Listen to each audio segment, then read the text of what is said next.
The Raptors squeak by with a win over the Detroit Pistons. 119-118 is your final. Live from the Scotia Club, this is Raptors Tonight. I'm Randy Urban, joined by Leo Rautins, Jack Armstrong, and Jevohn Shepard.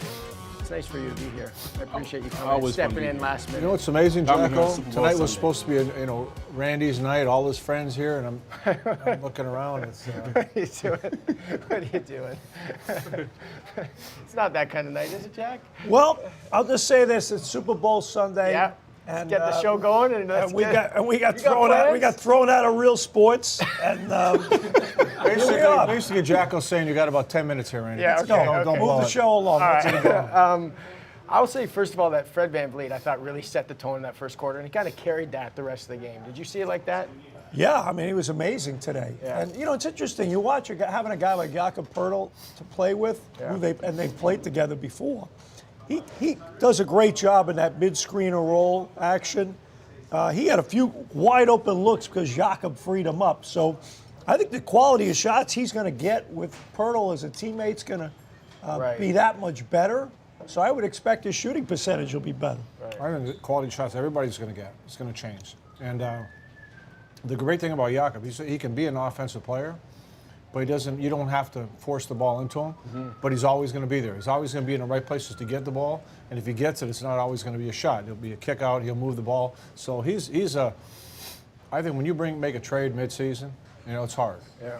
When you bring in a guy that's already comfortable and knows how to play, just his instincts alone would put him in a good place. Yeah. I think to both their points, right, you think of how Fred played tonight, another 30-point game, right? But Poeltl just plays so big, right? He's setting good screens, he's clearing space, and now, because he's so big, the 7-1 frame, when he's setting those screens and rolling to the basket, he's taking 2, sometimes 3 guys with him, right? And I think for Fred, why this, they complement each other so well is that, let's be honest, let's be frank, Fred isn't the most athletic, he's not the biggest, so now when you have more time, more space, and to make your decisions, right, that's going to be beneficial to him, and I think we've seen it here today. That's the kind of thing you could say to his face because he would agree with you. Right.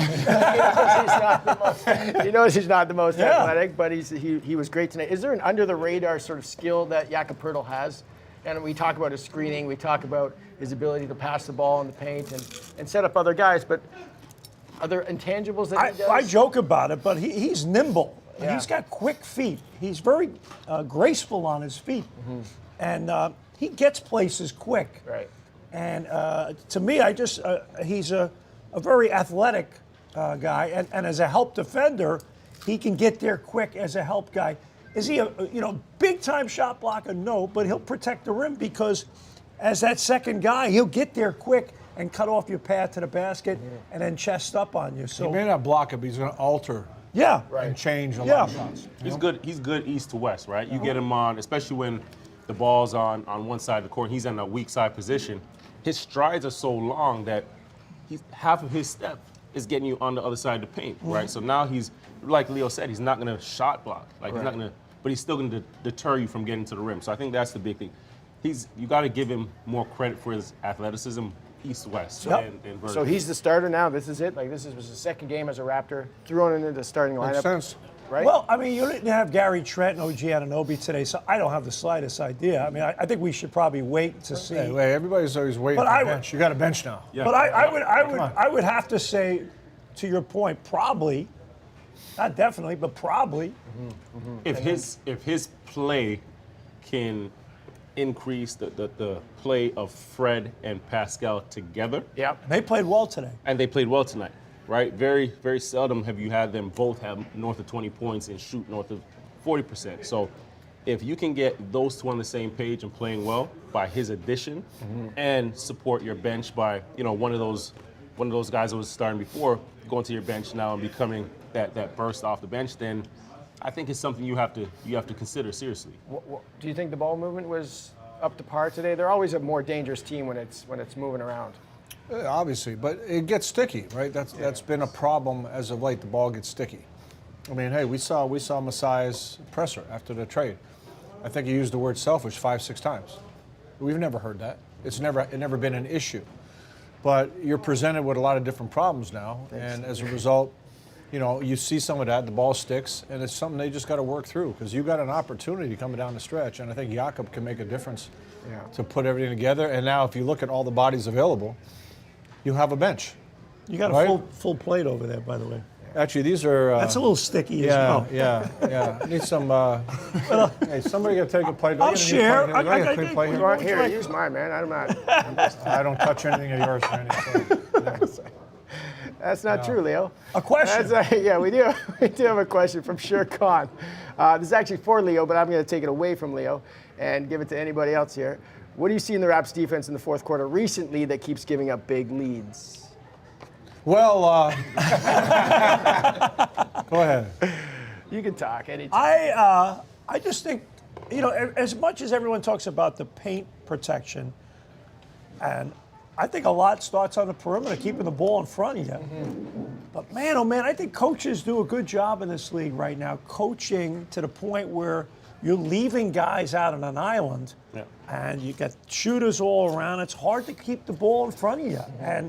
But I think that's something that you got to get better at. And it's a different era of basketball. But I'll never forget Jerry Sloan used to say, "Help is the weakest word in the defensive vernacular."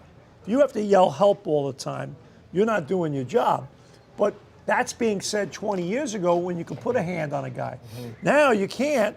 Watch the Super Bowl tonight. You can't breathe on a quarterback or a receiver. So the leagues, not only our league, but leagues in general, want offense. Yeah. I think to Jack's point, not only the Raptors in the fourth quarter, but every coach around the league right now is trying to figure out how to play defense, right? Yeah. Because of the rules, it's now become a scorer's league. Yeah. Right now, to that point, I think the reality is you just have to guard your yard, right? And without the X's and O's, the 2-3 zones, the press, whatever, you have to guard the man in front of you, right? And it starts from that initial line of defense and stopping there, so you're not putting as much pressure on the back line of your defense.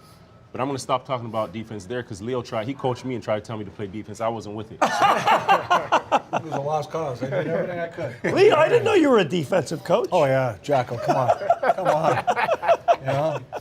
We had recoveries on the beach, and Leo's trying to tell me to play defense. The two don't mix. They don't go hand in hand. You seem like you're just all offense, buddy. No. Nobody wears down and mites somebody. Yeah. Recovery times are good. That's to the point you're making. If you just break it down, old school, what'd you have to do? Keep people in front of you. That's it. Simple. It's such a lack of that. And I'm going to give you the whole thing. You can't hand check, and it's all different like that. At the same time, some of these guys can't do much, and you're getting into them. Mm-hmm. And what are they going to do? They're going to beat you. Or you're going to just angle as you're coming at them. That's a legitimate point. Oh, yeah. There's more angling than I've ever seen in my life. And why are you angling? You were playing against the guy that you want to shoot, or you want him to shoot contested, and you're angling. What's he going to do? He's driving. Yeah. And there's just every team does the same thing. And I just want one person to explain, why can't you contain the ball? And it just boils down to focus. The reality is, right? Because, again, every team is switching every screen right now, right? So if you're switching, you should be switching to defend, right? Not to be lackadaisical. Switches are to be aggressive. Right, that's it. Right on the ball right there. So nobody should really be getting downhill, into the lane. But that just hey, stems look from at that. focus. So if you talk about guys today, Dylan Brooks. Yeah. He's in guys. He all the guys. Our guy at OKC, not Shea. Lou Dort. Lou. Pat Bev. Lou gets in people's grills and contains them. Pat Bev. No, but they contain. The first two guys you mentioned are Canadian. That's pretty cool. And they contain. Yeah. And I'll tell you, that's what separates them from a lot of other guys. Can I make one point? Because I find it fascinating. Teams automatically switch now, just constantly switch. And my whole thing is, I'm switching to kind of break up the flow of a screen sequence or whatever, blow it up. Okay. But the problem is, I might be switching into a matchup that they want me to switch into. Mm-hmm. So, why am I switching? If I'm able to guard you, then we want to make sure I'm guarding you. If we switch Randy onto you and he has a hard time guarding you, it's a bad matchup for Randy.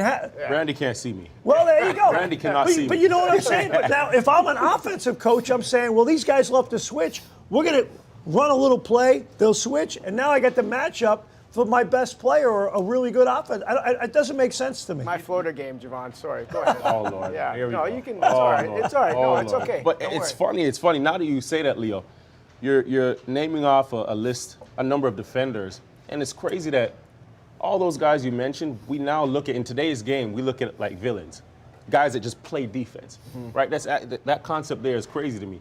You want defense. Defense wins championships. The guys that are playing are villains now. The guys that are actually playing defense. Yeah, and again, what are they doing? They're being physical. Yeah. They're getting into you. Hey, you know how much is spent? How much is spent in this league in scouting? Too much. I mean, millions, right? Advanced scouting. You got coaches sitting at every game, everywhere. You know, you're scouting opponents 2 weeks ahead of time. You got everything going on. Yet, the simplest thing: this guy make him put the ball on the floor. This guy can't shoot. Doesn't happen. And you just don't contain. It doesn't make sense. It really doesn't make sense. I learned something as a young coach. I'll never forget. I was an assistant at Fordham. We played Army, and they had a guy named Kevin Houston, Yep. who was the leading scorer in college basketball. And David Robinson was a great player at Navy. I mean, two guys. And I learned, everyone would say, well, force him left. Force him to his weak hand. No, that's the worst thing you could do. He was better going to his weak hand. Hey, I was right-handed. If you forced me left, I was happy. That was your best, because you're so good. Everyone forces you the other way, and that becomes your best right? move. So I did the scout report for the team. I said, force him right, because every time you'd force him right, he'd like pull back and give it up. I'm like, that's what we want. We don't want him with the ball, but it's detailed. To your point, forcing has become allowing. No, seriously. I don't know if you remember this, Chef. No. That's legit. Remember the old days? You say force baseline. I don't know if you remember what I changed that to. I said force sideline, because you know what? You say baseline, guys just open to the baseline. Yep. If you say force sideline, you open a little bit. yep. But the idea is when you now everybody just opens up and you're gone. The guys are too quick. But You give a guy a step, it's over. A lot of the young guys, like you mentioned, you tell them to force one way, they're opening up. Exactly. Their doors are getting blown off, but then they're looking at the coaching staff and they're saying, well, I did my job. Yeah. Right? You said to force left, I forced left. You always say, right, when you force a guy somewhere, you always have to have a recovery step. When you do that, if you don't have one, that's on you, nobody else. Yeah. And And to your point, there's no recovery step. There's no allowance for that. Because we're literally saying, go ahead.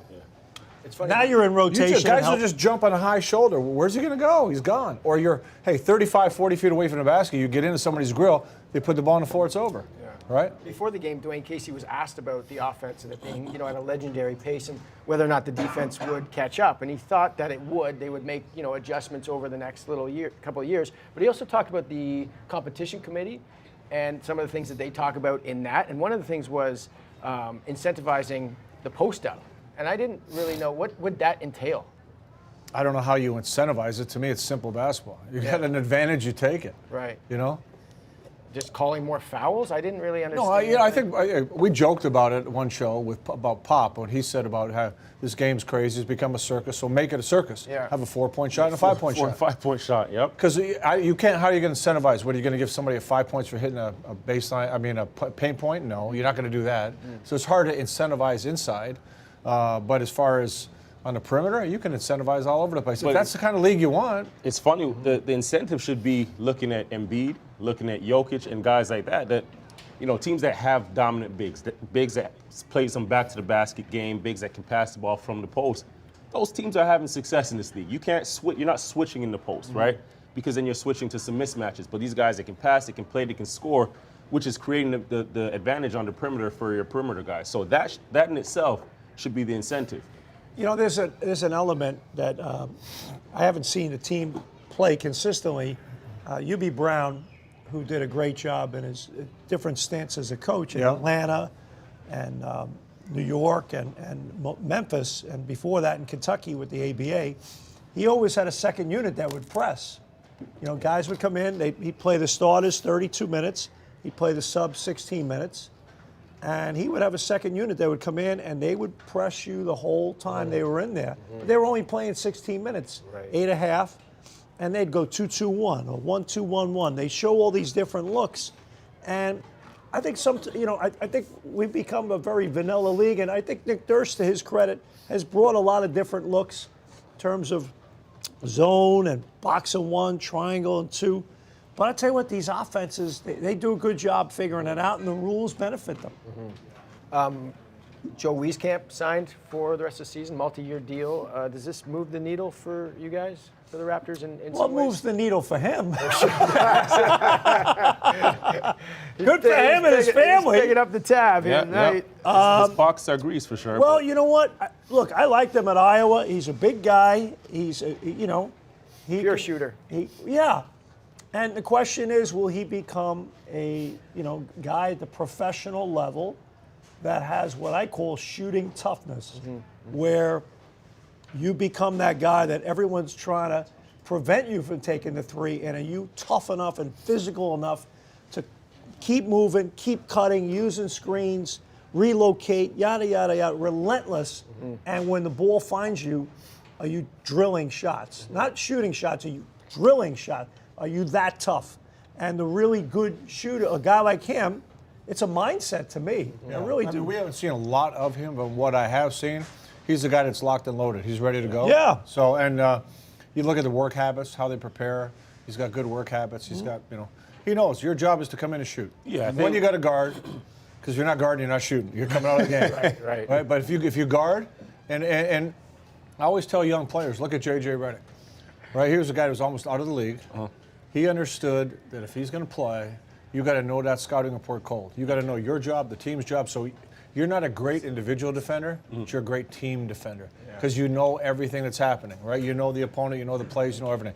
So a player like Wieskamp, you got to do the same thing. Everything I mentioned is J.J. Redick. Right. That's exactly it. I mean, that's a tough dude. Yeah. That's a tough, It is. He's a tough dude. Like, he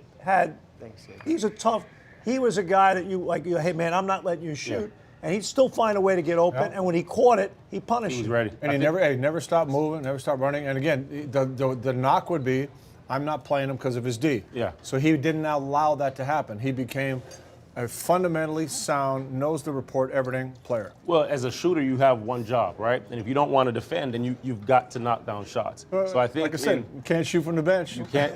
Right. So the one thing is we haven't had a big enough sample size with him. But when I'm giving he you a has little more of a played- sample size. No, Jack. This is crazy. Hey, Look Randy, at that's this. good on your Look at phone. this. Don't worry about it. No, I don't Sorry mind about it. that. Battery. Sorry You about just got that. to be ready, locked and loaded. It helps the battery. It's all good. We'll do a little overtime real quick because I know you got a big afternoon party here. Terrence Ross signs with the Suns. That's, Happy for him. That's Good happy. get. Yeah. He's a good get. For And, sure. Terrence, anyone who knows Terrence, he's a really nice person and a good player. And, he's been Still shoot it. he's been in a lousy situation in Orlando for a while. And he's been a pro there, and everyone there likes him and respects him. So I'm tell you happy what. for him. He's a good get for them. Hey, you can go from Orlando, average temperature, nice warm weather. You go to Phoenix, all good. No state Good income tax decision. on both There places. you go. Good decision. Simple decision. And KD, you see a lot of open shots. Put me on the beach, Booker. Jack. I'm happy. You know what I'm saying? Yeah, this KD trade, how does that impact the East? Well, the East is wide open now, right? Especially with KD, Kyrie gone. You can count Brooklyn out. So I think it opens up. Brooklyn the East. falls out, right? Yeah. Like, I like their team, though. Yeah. Like, not necessarily to win it, Right. but I like their team. Yeah. They're a fun where they team. could have Yeah. been, they've rebounded from this I very well. like the group they got. Yeah. And Very was well. it Cam Thomas? He's playing They're out a of his team, mind though, right but now. they He's got a playing lot some of really good guys. basketball. They're a team with depth. They could be a lot of fun. So you were saying I interrupted you. I'm sorry. No, you were interrupting Jevohn. Go ahead, Jevohn. No. I'm saying they're a good team. How does it impact the East? Yeah, like they fall out and I think for some of those teams that are at the bottom end, you've now got to look up and understand, okay, there's a chance here, there's an opportunity, right? yes. So you've got to everybody's got to put it together, got to gel right now. Just not everybody's going to be in the lottery for Scoot and Wemby. So Yeah. you've got to teach your guys, the guys that you have, how to win and foster that and culture that. Randy, I love you, but it's almost time I for know, I know, Jack, we're done. I got an issue. Look at Jevohn, man. Look at that turtleneck. That's a sweet shirt. Oh, here we That's go. a nice Here we custom-made go. shirt. Here we You go. know, what did you like? Is I that, got did it. you wake up this morning and had a T-shirt on and decided to throw a jacket on that thing or what? So Is that it? You just like threw a jacket on the So T-shirt? the hoodie doesn't work, the T-shirt doesn't work. No. I have to wear a collar now. Is this all? No, I'm just saying. But like, You got the pocket sticking out, like you got, No, but he's Look at him. Come on. What's wrong with that? Well, no, I think I you're look doing good. fine. Thank You're you, doing brother. fine. You're hip. You're cool. You got it. All right. I Good got night. it, Jack. We All got right. the Trying to help Super you. Bowl. Just trying to Randy, help. say goodnight, Trying to Who's please. your pick? I got the Eagles. I got to take the Eagles. I'm going Philly. Philly? All right. I'm going to take the Chiefs. Yeah. Okay, here we go. Next game for the Raptors, Good night. Tuesday See night ya. against the Orlando Magic. Tip-off goes Enjoy at the football. 7:30 Gotta p.m. go. Eastern. Come to See ya. Real Cheers. Sports. Join us after the show. Be a part of the show. Thanks for watching. We'll see you Cheers. next time. Good Good night.